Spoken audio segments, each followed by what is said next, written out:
Welcome back to Over the Horizon, a Bitcoin podcast. Today I'm joined by a very special guest and one that you, the viewers, have requested quite a bit. This is Leon Wankum. He is a real estate developer and an author and analyst on Bitcoin real estate philosophy and ethics. Leon, how's it going, man? I'm well. Thank you for having me. Of course, of course. You know, people have asked to have you on the show so much. I'm really excited to sit down and have this conversation. People are reaching out to you to connect with me and vice versa. And so I'm excited to just chat basically all things Bitcoin and real estate today. That's your area of expertise. That's what, I'm working on in my day-to-day life. So I guess let's just get started. Let's get started with kind of where you came into the space. So you've spent years researching both real estate and Bitcoin. Obviously, you grew up in real estate development. You work there currently. What first drew you to the intersection of Bitcoin and real estate? Yeah, I try to make it short for people that already have heard my story. So as you said, I grew up on construction sites. That's the family business. So some of the earliest memories I have are literally on not a playground, but on the construction site. And then what drew me to Bitcoin was the Austrian school that I learned about. I studied philosophy and I learned about the Austrian school. And then in university, amongst students, people started to talk about Bitcoin. They used it to purchase goods and services and do donations. And in 2015, I did my master's in financial economics. I wrote my master thesis about Bitcoin, basically looking at it from an academic lens and researching its usability as a medium of exchange mostly. And then in 2016, I started to work in real estate development. We founded a company in 2016 together with a partner who worked for a large supermarket chain. And we started to develop real estate. And we got lucky because we started with a great market environment. Interest rates were between 0.5 to 1%. So that was a good time. And then from 2016 to 2020, we developed around 50,000 square meters in Hamburg, in Germany. And then I started to compare the Bitcoin I held in cold storage and their return to our real estate investments. And then it dawned on me that Bitcoin is a superior store of value because early in my journey, I used Bitcoin only to circumvent government regulation. And I like Bitcoin as a medium of exchange and as a censorship-resistant payment network. That's it. I didn't really, even though I learned about the Austrian school, understand that Bitcoin is also a near perfect store of value, right? So that came, I think, after 6 or 7 years of using Bitcoin. And then Michael Saylor burst onto the scene and he started talking about Bitcoin as digital property and talking about Bitcoin as this pristine form of collateral. And then it hit me. I was like, okay, wow, this is a digital form of real estate. And what that means is everything that we think of real estate today, which is detached from its utility value, right? It has to do with it being used as a store of value. It's Bitcoin, just 1,000x better. I love it. I love to hear it. Bitcoin, but 1,000x better. Yeah, let's talk about, utility value versus its market value. I did a research report on this and you actually proofread it, which I'm very happy and thankful for you doing. Since 1971, when the U.S. departed the gold standard, then essentially that rippled throughout the global economy. The market value of real estate in the United States, but particularly in other markets, you look at Canada and others, has completely detached from its utility value. And kind of that difference is what we call the monetary premium. There are other ways to calculate it, but essentially, the premium paid for a home that is not in the bricks and mortar, and essentially it's morphed into a store of value when it never meant to be one. So why did that happen? And why does Bitcoin serve as a superior store of value to real estate? Obviously, the key arguments for real estate being a store of value are that it's scarce, but it's not absolutely scarce. There are several others, so I'd like you to expound on that. Yeah, it is true because it's not entirely illogical that land, property, or real estate served as a store of value. Even before 1971, which is a date that's well known amongst Bitcoiners and gold bugs, because that's when, on the 15th of August, Richard Nixon announced the complete detachment of the dollar to any standard. Arguably, since 1944, since the Bretton Woods Agreement, fiat currencies or the currencies of the Allied nations, they were already detached from the gold, and they were attached to the dollar, which was attached to gold, right? But going back in history, any culture you want to name, from the Shogunate Empire in Japan the Mongols, the South American high cultures, Africa, the natives in North America. Within every tribe, within every culture, within every kingdom, political power was tied to land. So in Rome, for example, under Augustus, there was a certain threshold of land that senators had to hold. So holding land was always tied to both power and wealth because of the agricultural capacity of land. But what changed was that in 1944 and then in 1971, when the fiat standard really took shape, the rate at which land and then real estate property was increasing was much, much faster, and it's almost in line, you notice, with the rate of monetary inflation. So the difference really is, it is true that land always held value, but that value was based on its ability to generate income. So I think looking at land as a business prior to 1971 is like an appropriate analogy.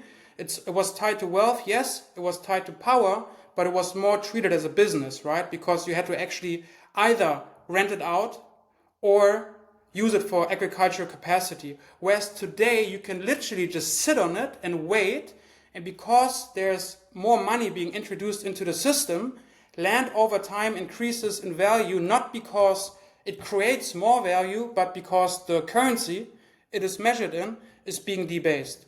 And that's when the monetary premium that you are talking about really started to ramp up. And I read your paper. It was a great paper. I can only recommend everybody to read it. And I said this to you as well, because I think you were actually almost a little bit too kind on the industry, because you could almost make the argument, because I think you said, and I don't disagree with you, by the way, so please don't get this wrong, but I think you said that the monetary premium is somewhere at like a third, right, of the value. Exactly. Yeah, I was very conservative. Very conservative, and you could go as far as saying it is actually much, much higher, because you would also have to look at the inflation rate of labor and the cost of goods that were used to construct the building. So maybe if we would go less conservative, it's maybe something like 80 to 90%. And why I say that is, I give you just two examples. And those examples, by the way, really help me to understand Bitcoin. First, I want to talk about a building in Hamburg, which is not too far from where I grew up. And it's located in a nice neighborhood. And I was walking past it with a friend of mine, and he told me, look, this house here, my grandparents bought in the 1960s for 70,000 Mark, Deutschmark, right? And the value of that building today is 7 million euro, which equals 14 million Deutschmark, because in 2000, when the euro was introduced, the German Deutschmark was converted 2-to-1 into the euro. So that is a 200x increase over like 65 years. And if you think about that, and then you think about Bitcoin being not just relatively scarce, it's actually absolutely scarce, right? It's limited to 21 million. With real estate, there is scarcity because land is limited, but it's also artificial because of government regulations and certain building laws that restrict actually how much property can be built. But if we want to, we can build more property. With Bitcoin, it works differently. And then I really started to understand that if real estate did 200x in 65 years, Bitcoin can do 1,000x in like 20 years, because there's global demand. And then I looked into the prices of buildings in the 40s and the 50s, and that property, for example, before the Second World War was worth between 4 to 7,000 Mark. So it already did a 10x from the 1940s to the 1960s, and then it did a 200x from the 1960s until today. And that really helped me to understand, number one, the rate of inflation that we experienced over the past 100 years, how much money really went into property, and the potential of Bitcoin as digital property. Extremely well said. You know, if you look at it that way, a 200x increase in a piece of property over that period, the question anybody viewing this can ask is, did the utility value of that property increase 200x over the same period? Did it somehow get 200 times more valuable as a place to live? And if the answer is no, which the answer is no, then ultimately the reason for that appreciation came from somewhere else. And you brought up another great point too about cash flow, right? A lot of the the old way that real estate was valued was not just what the land was worth, but also how much that land could produce, right? Agricultural, manufacturing land.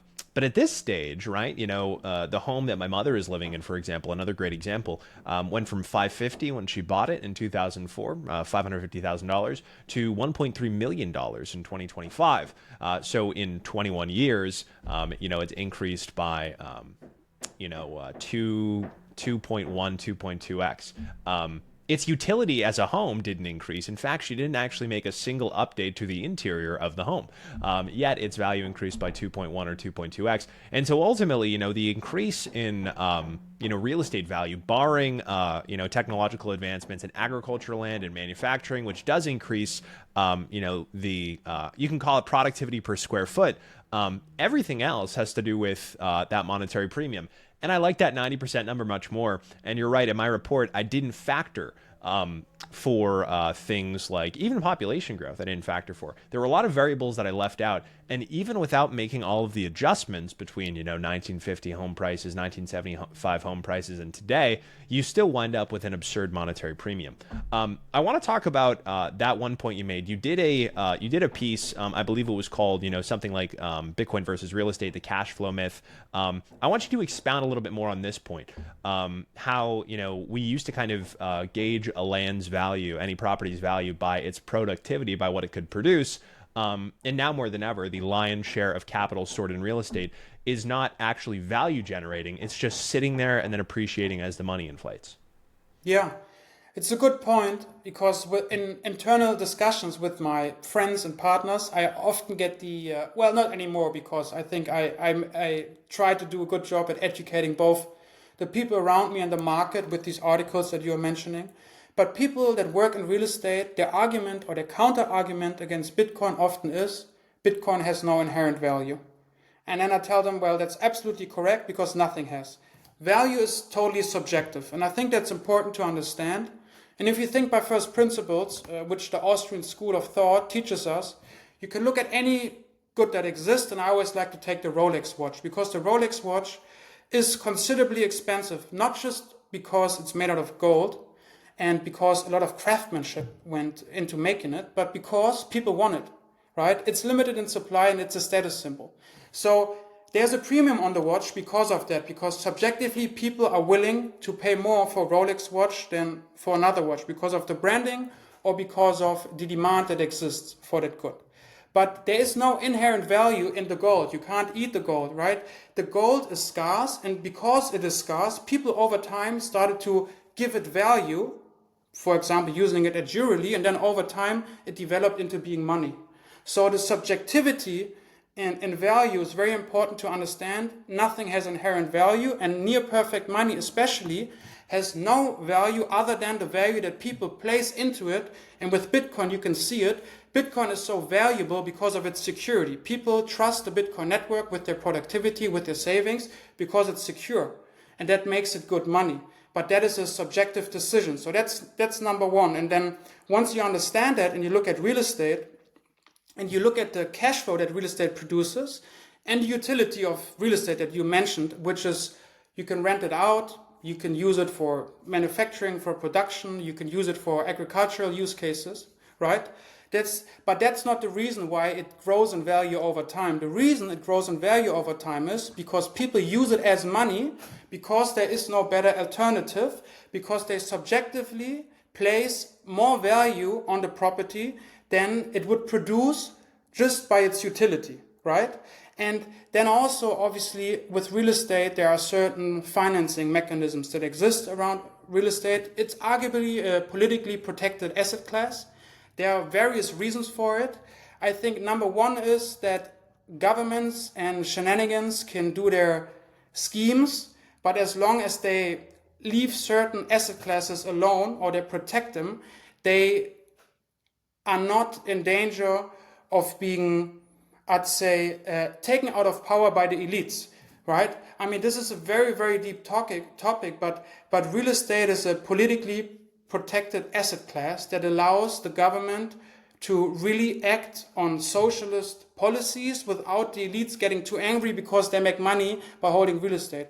But making money in real estate basically means holding and financing with low interest rates. So the money that is to be made in real estate is not to be made because of its cash flow or because of its inherent value, because there is no inherent value, and the value of real estate is not quantified by the cash flow it produces, but by the value increase and by the arbitrage between lending money and then putting that money into the real estate project and paying back the interest rates with the cash flow. So there is, within that structure of taking on a loan, buying property, and then over time paying the loan and benefiting from the increase of the nominal value of real estate, there's importance in cash flow and raising rents with inflation within the real estate business, but it's not the reason why real estate is valuable. That's an extremely good point. Real estate is a protected asset class. You look at 2008, it's all about the Fed's response function. And what I mean by that is, what do they do in response to X, Y, or Z? The Fed response function to a 20% decline in the S&P 500, for example, is monetary stimulus. They cut rates, right? With the housing market, it's the exact same deal. Since 2008, basically their response function to any major fall in the stock market or home values has been monetary stimulus. Whether it's cutting rates to zero, whether it's extending looser credit conditions to banks, creating new facilities for banks to go to in order to pledge their distressed assets at par value, or whether it's direct fiscal stimulus from the U.S. Treasury in the form of helicopter money. In 2008, the Fed response function was pretty slow, right? It was slow going. This crash took quite a long time, and it took a long time after it started in 2006 for the Fed to do anything. Fast forward to 2019, the Fed essentially overnight, when there was a little hiccup in the real estate market and there was a hint that it could boil over into other funding markets, other asset classes, they reacted instantly. And then COVID is the best modern example of this. March 13th, 2020, I remember the day well. Governments shut the world down, markets cratered 30% in a day, home values plummeted throughout the summer. The Fed responded immediately. They cut rates to, their upper bar on the Fed funds rate was 0.25%. It was 0% to 0.25%. Money was free in real terms. And as a result, they got home prices back up because of that. And ultimately, the reason for this is one of the reasons for this, and I'd like to get your thoughts on it, is that because real estate has become a monetary good and a monetary asset and a savings vehicle, much of people's retirement is actually just stored in their primary residence. It's essentially morphed into a retirement account. You also pair that with the fact that home prices have never been higher. Mortgage rates are at 6.5%. Basically, anyone who's going out and buying a home now, most of their income is going to paying their house. If you put, the average home price in there, if you throw in all of the utilities, people are paying close to near 10 grand a month in the United States for a new home. And so they don't have the ability to take other cash and put it into investments. They're banking on their house being their retirement account. And if you think about modern politics, there are no term limits. These politicians are incentivized to stay in there and be career politicians for as long as possible. The death knell for being a career politician is if you let your constituents' assets decline in price, right? Mm-hmm. So essentially, given the current incentive structure in government, and given that homes are now people's primary, it's where the majority of their wealth is stored. 60% on average of homeowner wealth is stored in their equity. Home prices can never go down. It is a politically protected asset class, and unless the incentives change, it's going to stay that way forever. Rambled a little bit there, but I'd like to get your thoughts on that. No, that was extremely well articulated, and I totally agree. And so we can look at this from different angles, right? From the angle of a tenant, from the angle of an investor, and from the angle of a bank. And maybe we go through all three, because let's first talk about the tenant, and then we talk about being an investor or running a real estate business. And then I'd like to talk about banks as well, because they play a very important role in both the real estate business and financing real estate as collateral, right? And allowing people to leverage real estate. From the view of a tenant, there's no way for housing to come back in price because it's a politically protected asset class. And there's no incentive, basically, to allow housing to collapse to its utility value, because real estate together with the 10-year US Treasury, pretty much forms the bedrock of the global financial system. So of the around $1,000 trillion that exist in global wealth, between 6 to 700 sit both in real estate and in bonds, government and corporate bonds. And you don't want the bedrock of the global financial system, which is built on sand, you and me, we know that, but still you don't want it to fade away, because that would mean that the system would collapse.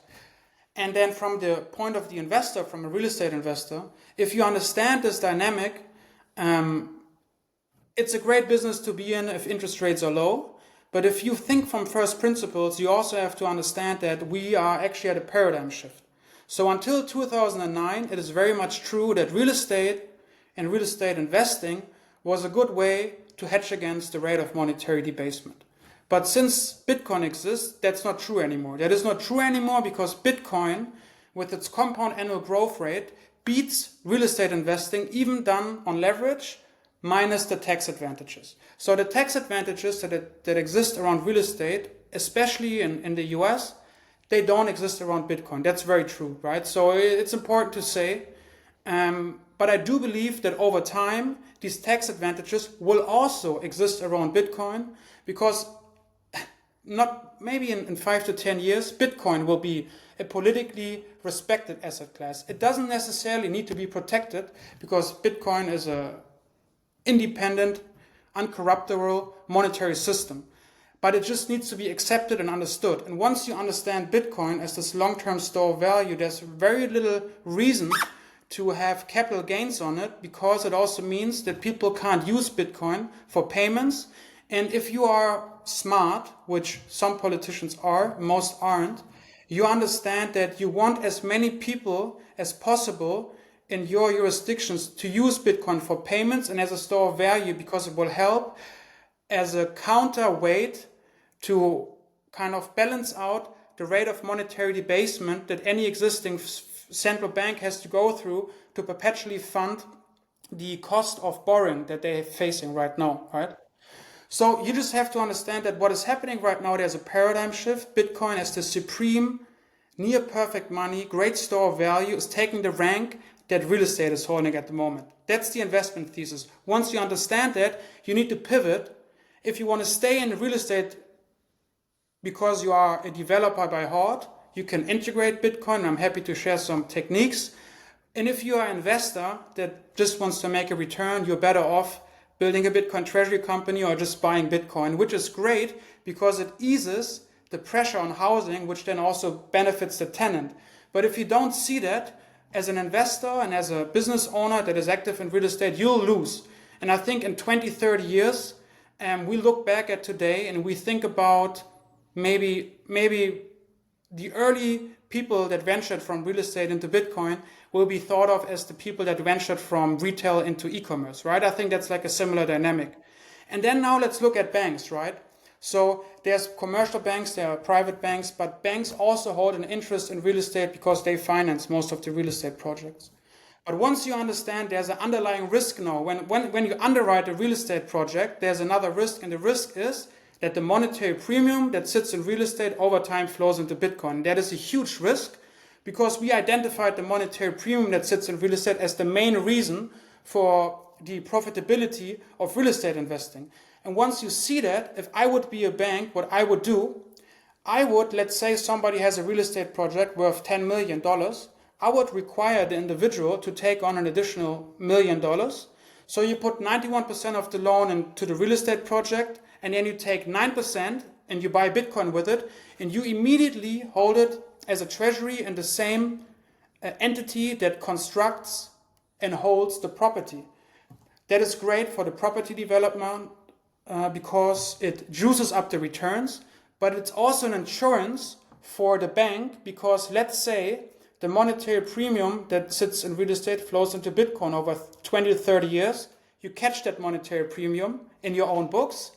And if the developer or investor goes bust, you hedge yourself against that because the Bitcoin, if they are held in a multi-sig and you have a key, they are secured and you hold the right to own these Bitcoin if the borrower defaults on the loan. So I think everybody involved benefits by integrating Bitcoin in the real estate industry. Extremely well said. Let's get into that. I want to say one thing first, and then we'll come back to this. This whole idea of siphoning the monetary premium from other asset classes, we're talking about real estate, into Bitcoin. For most people, it seems like a total flight of fancy, right? They can't even envision it happening. But I'll pull up, one data point that comes to mind is that right now at $2.4 trillion, whatever Bitcoin is on the clock behind me, it represents 0.24% of total global wealth at $1 quadrillion. 7 years ago, it represented 0.02% of total global wealth. And so ultimately, Bitcoin's not just rising in absolute terms, it's rising in terms of market share relative to everything else. And so it is siphoning capital from other places in the market. And the folks that are coming around to this now will be, again, like you mentioned, kind of the folks who realize the shift from retail to e-commerce, or the folks who realize the shift from physical media to digital media, Blockbuster into Netflix, Walmart into Amazon. Those are the folks that will win over the next several decades, whatever industry you're in, right? Whether you are a Bitcoin treasury company, whether you are a real estate company. And you mentioned, integrating these real estate companies, integrating Bitcoin into the way that they do deals. Recently, Grant Cardone is a good example of this. Cardone Capital, he is now acquiring Bitcoin every single time he's building a new development. Brand new Miami development, he's acquiring Bitcoin, he's adding it to the deal. And he's thrown out projections, and it's going to juice the returns massively of the folks who end up investing in this property. It's going to protect him as a real estate company as the monetary premium gets siphoned from real estate into Bitcoin. And because he's doing this and he's doing it today, he's going to have more capital to then go and do more developments, right? The builders, the developers who realize this now are going to be the world's largest real estate developers in 10 or 20 years. So I suppose my question for you would be, you can expound on that a little bit more. And then I want to know, in what ways can real estate developers, whether commercial or residential, integrate Bitcoin into the developments that they're doing in order to insulate themselves from this trend that we're seeing?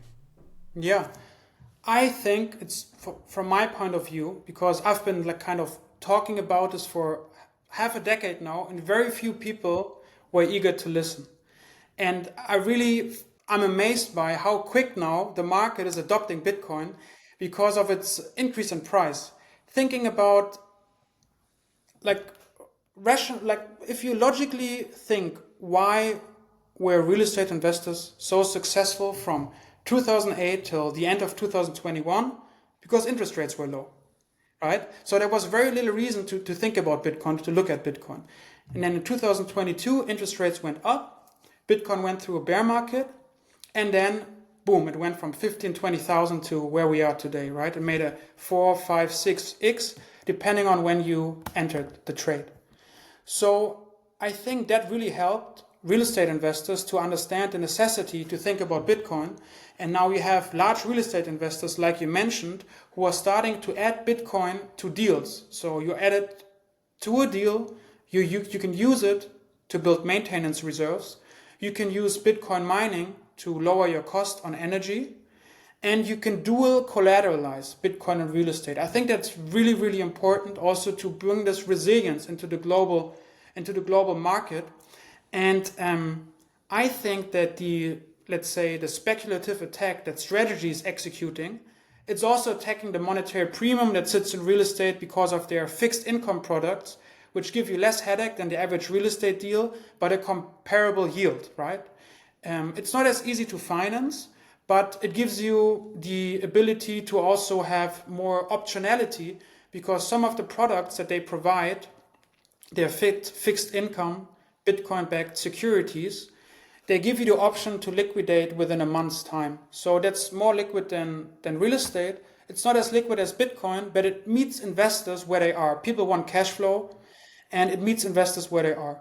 So I think the fixed income and Bitcoin-backed securities by strategy, those are actually also real estate adjacent products. That's a bit of a stretch, I know, but that's how I view it, or I look at it. And I know that Saylor thinks about it that way as well. And Fong Lee, he mentioned it at Strategy World in Orlando as well, that he had neighbors that he knows, and they have some investment properties, and they just complain about the work that the tenants cost them, and maintenance costs and so forth. So you don't have these costs with these products.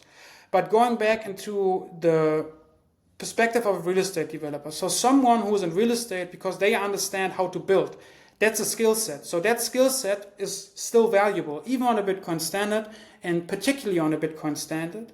That skill set is very valuable. So going back into the dual collateralization of both asset classes, once you add Bitcoin into any deal you do, what you also do is you dual collateralize real estate with Bitcoin.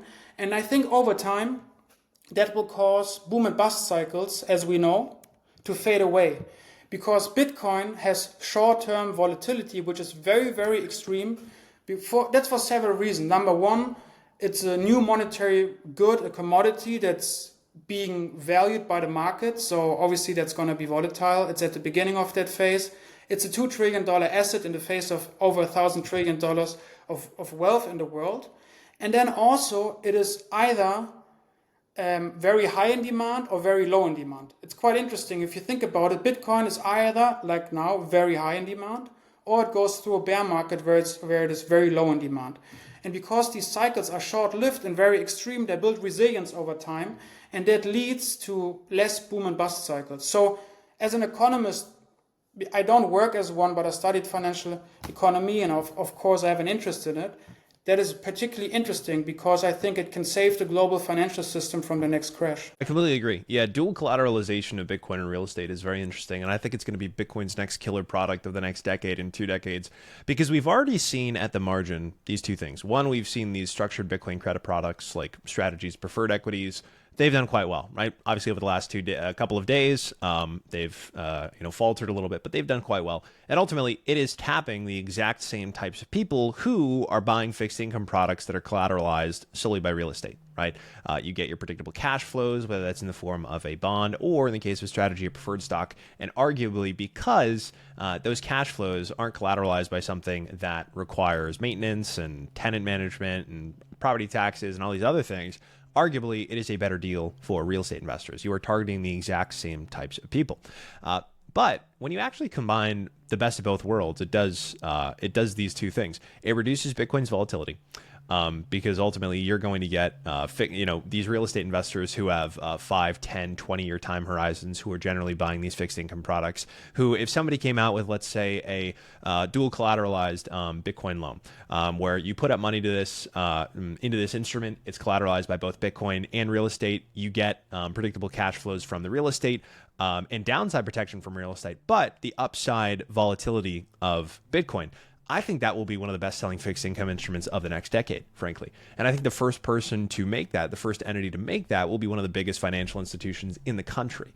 So ultimately, yeah, it's doing those two things. It reduces Bitcoin's volatility because more and more of these fixed income instruments being introduced to long-time horizon investors helps it to kind of ameliorate these boom and bust cycles. We've already seen that since the ETF launch. Now that pensions and endowments are buying Bitcoin, its volatility has been reduced massively. If that continues, as more fixed income instruments are created, particularly this kind of dual collateral structure that you brought up, and I've actually thought about in the past, and we've done some diagramming on it in the past, it'll be great for kind of both parties, right? Ultimately, real estate investors right now are largely Bitcoin agnostic. You probably know this more than me. You have more color on this, so I'd like you to correct me if I'm wrong. But real estate investors, largely, they're Bitcoin agnostic. They could take it or leave it, at least globally. But if you introduce this type of vehicle that has kind of this downside protection because of the real estate, but it's juiced by Bitcoin's natural upward volatility, then I think that just, and plus the predictable cash flows that come with real estate, I think that just just helps siphon trillions more into Bitcoin. What are your thoughts there? No, I totally agree with you. I think we'll be surprised by how long it's going to take, to be very honest with you, because everything you said is 100% true.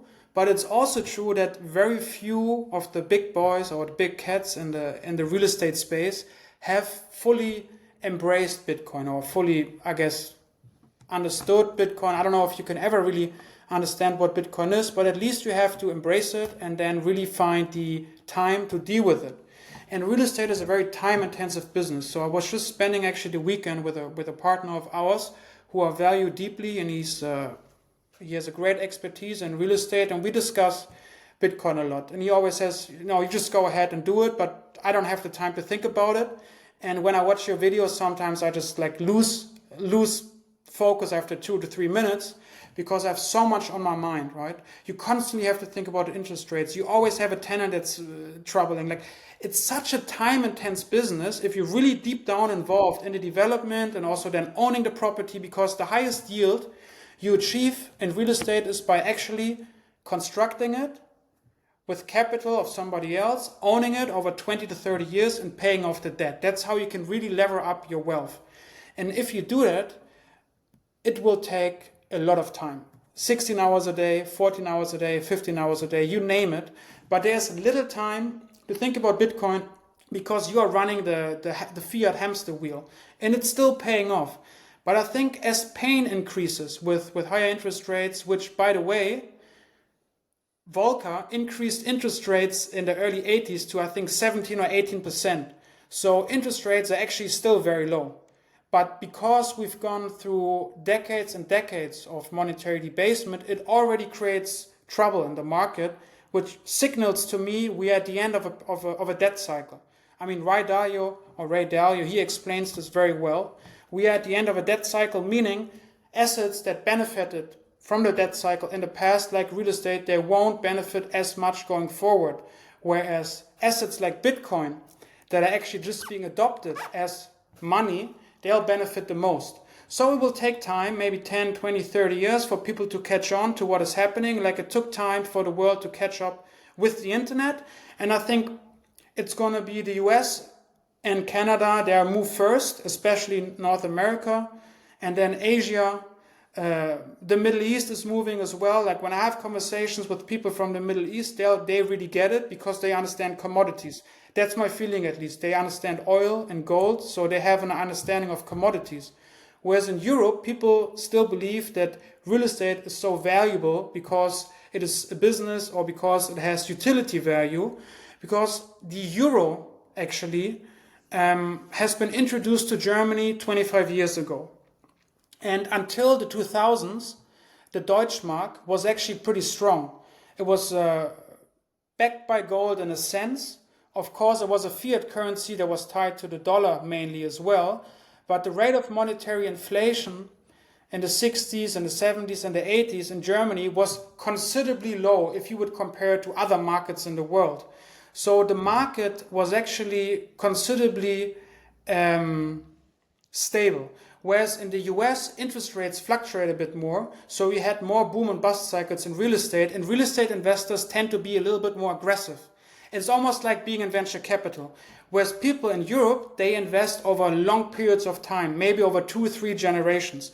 And for these people to divest from something that they held for 2 or 3 generations into a new asset class, that takes a bit more time. Whereas if you are in real estate development because your mindset is that of an investor who is maybe also somebody who's willing to take more risk, I think you pivot quicker, right? So the adoption of Bitcoin as a store of value is happening across different jurisdictions and across different market cycles at different times. But I think overall, at the end of the cycle, we'll meet and we'll all, as humanity, will understand that the idea of houses, they always go up in value, that might change into a mindset of houses are potential liabilities.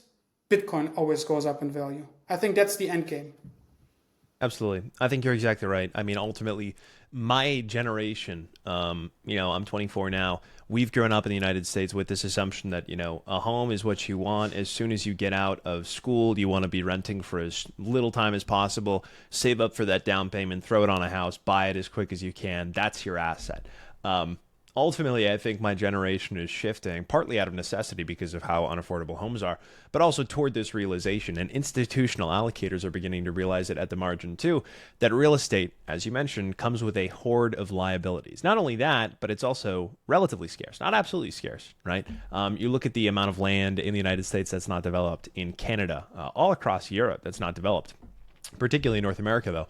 And you begin to recognize that, wait a second, this isn't as scarce of an asset as I thought it was. Obviously, there's, land itself is absolutely scarce. But when it comes to housing, it's not. So whether you're residential, single family, multifamily, whatever, not only are you not absolutely scarce, it also comes with a whole litany of liabilities.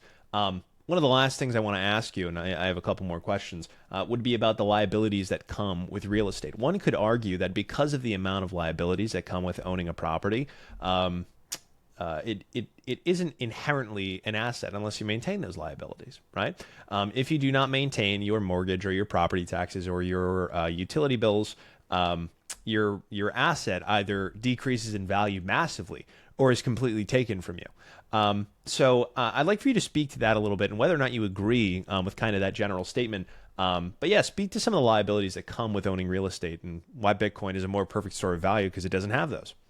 Yeah, I think it's simple. Um, with Bitcoin, once you hold it in cold storage, you have very little work. It's really as simple as that. It's actually mind blowing for my like working in real estate development and building a considerable portfolio over the past decade, and then just stacking Bitcoin with I'd say 1 to 2% of the capital. Over time, Bitcoin catches up quickly to the value that can be created in real estate. That includes taking on leverage and that also includes the tax advantages. So it is actually as simple as that. If you hold Bitcoin in cold storage, there's little work you have to do. Whereas if you want to invest into real estate, it will take time, fees, and a lot of headaches, right? It costs a lot of headaches.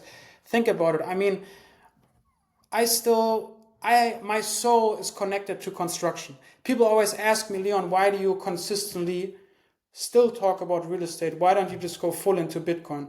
And I still have my feet in both spaces because my soul is tied to construction. That's what I know. That's what I grew up on. But I'll be honest with you, it's a pain in the ass.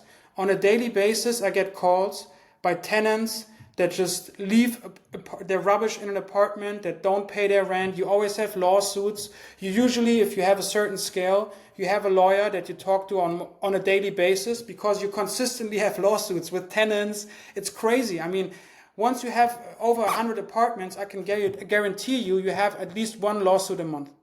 With a tenant, with a bank, with somebody that's working at a construction site. It's just wild. It's a wild business, so you need to be a certain character to succeed in it, which I think helps also to succeed in Bitcoin. You need that stoic mindset. You can't really care about taking on excessive risk. You just kind of have to push through and not pay too much attention to the noise. You need to have a very long time horizon. If you want to be successful over a long period of time, of course, you can make a quick buck if interest rates are low. But I'm talking about, building something over 20, 30 years.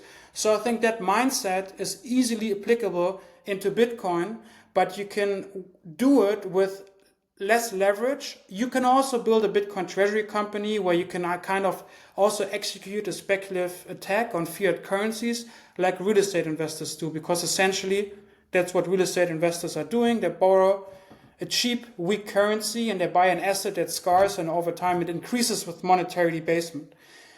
So you can do that now, but just quicker, faster, and easier by being a Bitcoin treasury company like MetaPlanet. They literally proved that being a Bitcoin treasury company is 1,000 times X more effective as an investment strategy than operating hotels. But if you want to save and if you're an entrepreneur that starts out early in your, let's say in your 20s, I would just literally save in Bitcoin.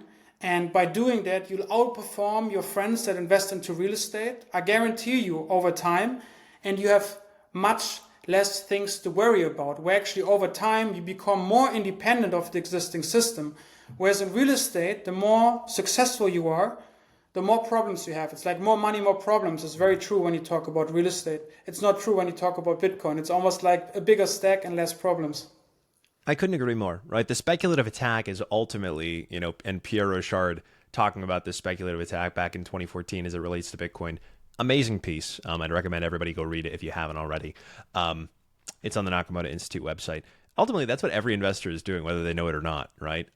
Banks borrow short, lend long, right? Borrow at a low interest rate, invest at a high interest rate, right? Taking in deposits, paying 0.25% on those, 3.8% on some, and then investing in a property that's going to get you, 6.5, 7.5% over 30 years. That's what banks do. That's what individual investors do. Whether you know it or not, is you're taking your capital, right? Rather than going and investing in anything else, you are going and investing in Bitcoin, right? You're speculatively attacking the dollar, by borrowing at a low rate in fiat and investing in something else. Ultimately, Bitcoin is the best vehicle to execute this speculative attack because of its absolute scarcity. And you talk about the liabilities with real estate. You're absolutely right, and thank you for sharing your perspective that as you scale, these liabilities become worse, and ultimately that probably takes up a great deal of your day, a great deal of your mental capacity.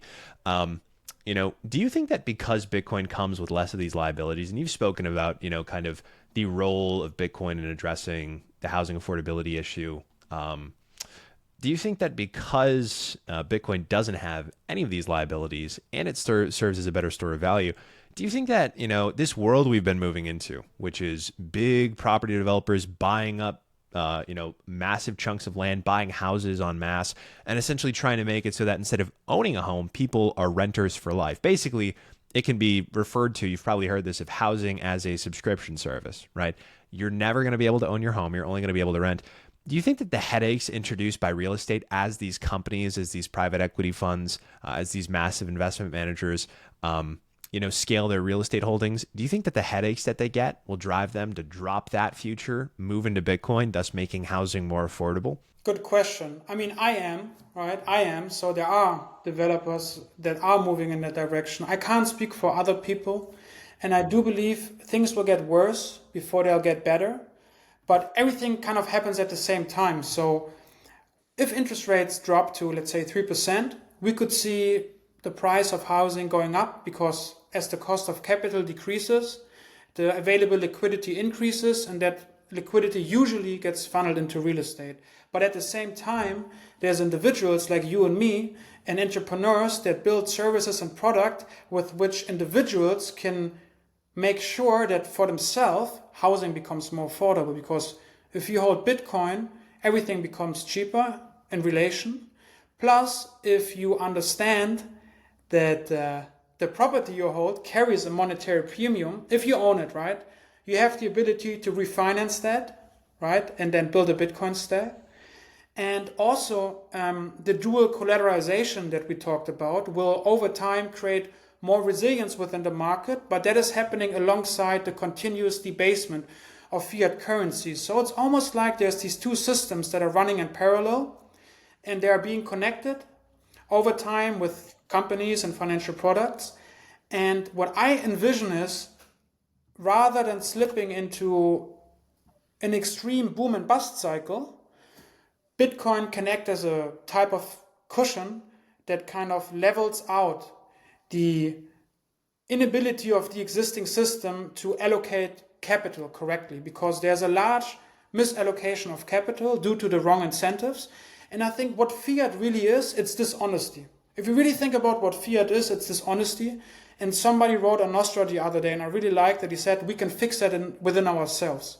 We can't fix it in other people, but we can fix it in ourselves. Once we do that, I think we can take self-responsibility for our own existence, and then we can move into a future and bring the people around us with us.